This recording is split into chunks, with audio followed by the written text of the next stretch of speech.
Po ilgos pertraukos grįžau į Kauno Bagažines. Atvažiavau anksti, 7 ryto. Prabuvau iki pat 1 valandos ir čia jau einu iki mašinos išsikrauti jau 3 kuprinę. Čia visada radiniai ir pirkiniai gausiausi, tačiau dažnai čia nevažiuoju, nes palieku daug pinigų daiktams, kurių kainos netokios ir turginės.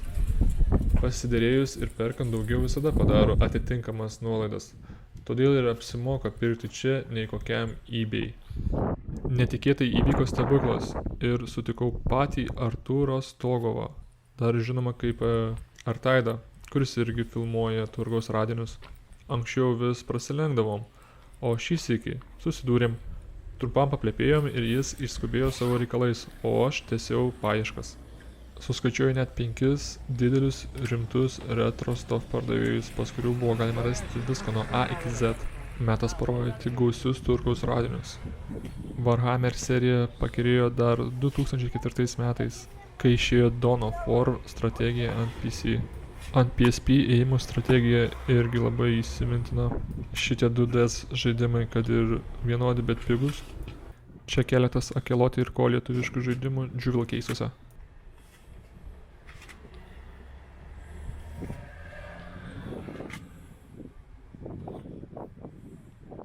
Neturiu nei vieno Xbox 360 žaidimo, tai šitą už durus paėmiau.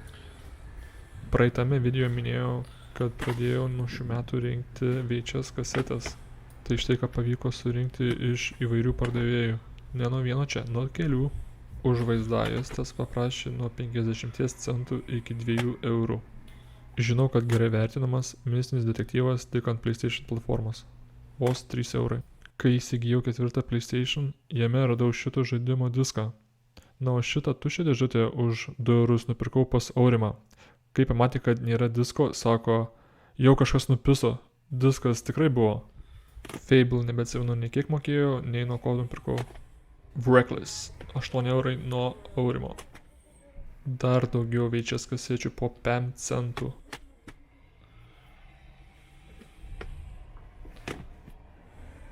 Vienas pirmųjų pirkinių buvo keletas pirmųjų Simpsonų sezonų. Pardavėjai siūlė pirkti visą dėžę, kurie buvo daugiau DVD filmų bei South Park keli sezonai. Už visą dėžę norėjo 30 eurų, bet mane domino tik tai Simpsonai. Iš pradžių norėjo 20 eurų, bet nusiderėjom iki 15. Pas moteriškę už šitos 2 PlayStation žaidimus sumokėjau tik 3 eurus.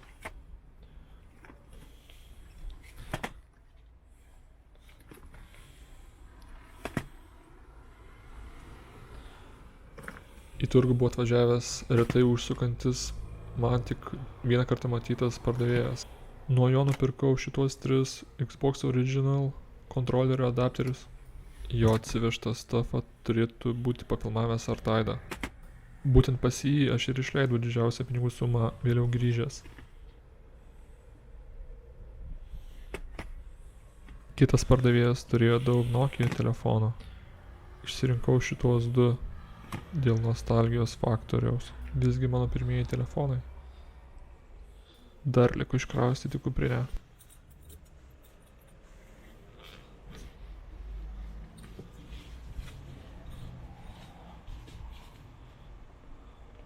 Nešiojamas Walkman kasečių grotuvas. Atsiėjo 15 eurų. Įdomu tai, kad galima mechaniškai užstatyti 3 atskirų radio bangų presetus.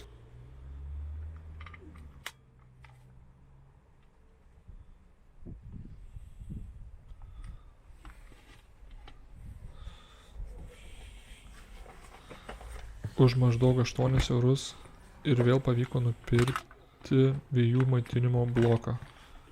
Šįkart netokios geros būklės. Laidas gerokai apgraužtas. Teks remontuoti.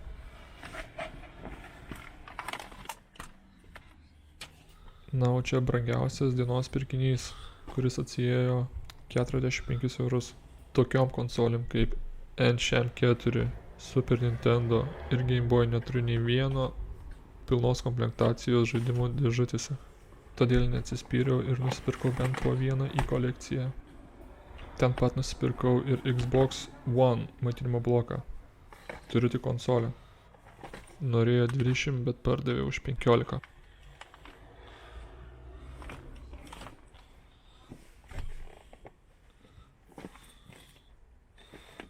Šet, dar daugiau VHS kasečių. Visai pamiršau, kiek jų pririnkau.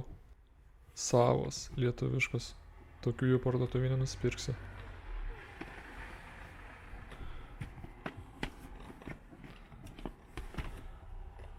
O čia japoniškas Super Famicom žaidimas su labai gražiu box artu. Norėjo 40 eurų, bet pardavė už 35. Šitas ryškus, spalvingas Game Boy Advance žaidimas irgi nusės į mano kolekciją. Kaip ir šitas Game Boy Original žaidimukas už 15 eurų.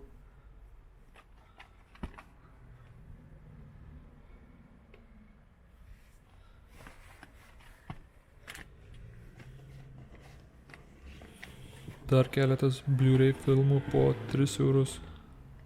Čia geras 3D efektas, kaip veidrodė dingsta tas šitonėlis.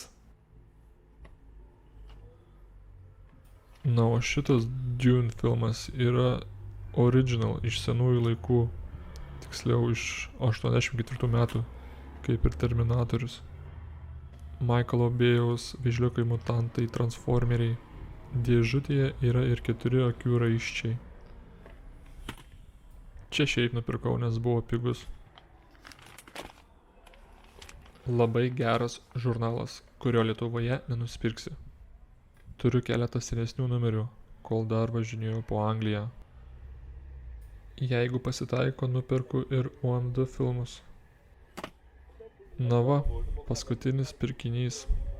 Šitam iPodui jau 20 metų. Tai yra Apple bandymas sumažinti klasikinius iPodus. Kolekcijoje tokio dar neturiu. Jis vadinasi iPod mini ir jį pardavinėjo trumpą laiką. Jį pakeitė daug mažesni iPod nano grotuvėliai, o šitą nupirkau už 15 eurų. Visą laiką sakau, jeigu medžioklėje randu iPodą, vadinasi medžioklė vykusi.